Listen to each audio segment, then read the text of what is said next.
Good morning. Good morning. My name is Justin Ellis. I am a proud member of the New Brunswick chapter of the New Jersey Orators. Today, I will be presenting in the category of oral interpretation of prose. I will be reciting excerpts from a piece titled Leadership and the Janitor. The author of this piece is Colonel James Mascott, who attended the U.S. Air Force Academy in the 1970s.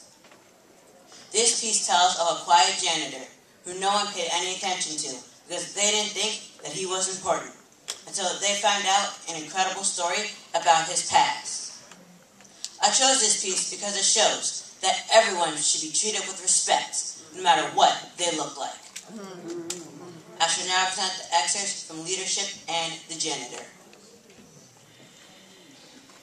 William Bill Crawford was an unimpressive figure, one you could easily overlook during a hectic day at the U.S. Air Force Academy. Mr. Crawford, as most of us referred to him back in the late 1970s, was our squadron's janitor. Sadly, and for many years, few of us gave him much notice, rendering little more than a passing nod or throwing a curt warning in his direction after he hurried off to our daily duties. Why? Perhaps it's because the way he did his job. Frankly, he did his job so well, none of us had to notice or get involved. After all, cleaning toilets was his job, not ours. Maybe it was Mr. Crawford's personality that made him almost invisible to the young people around him. Bill was shy, almost painfully so. He seldom spoke to cadets unless they addressed him first, and that didn't happen very often. Mr. Crawford, our janitor, always buried himself in his work, moving about with stooped shoulders, a quiet gait, and an averted gaze. The Academy, one of our nation's premier leadership laboratories, kept us busy from dawn till dusk. And Mr. Crawford, well, he was just a janitor. That all changed one fall Saturday afternoon in 1976. I was reading a book about World War II and a tough Allied campaign in Italy when I stumbled across an incredible story.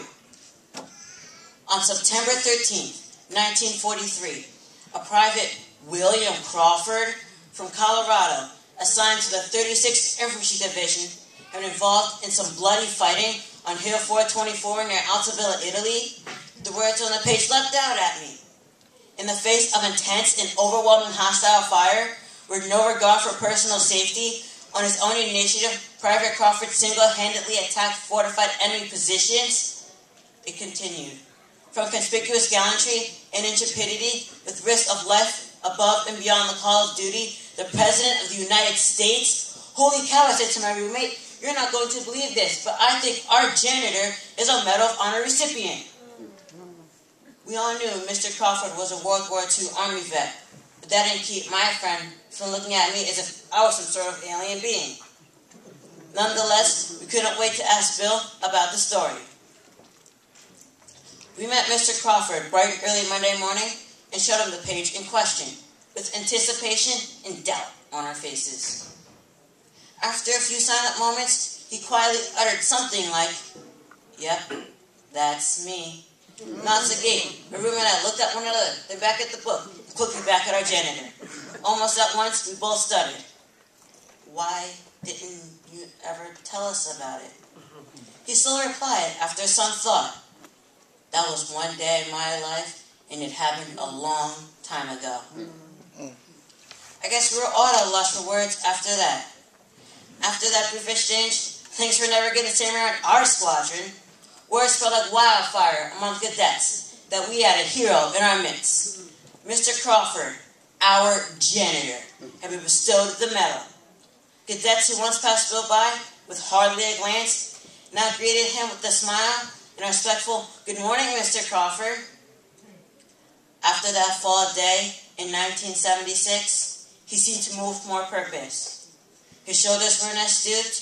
He met our greetings with a stronger "good morning" in return, and he flashed his crooked smile more often.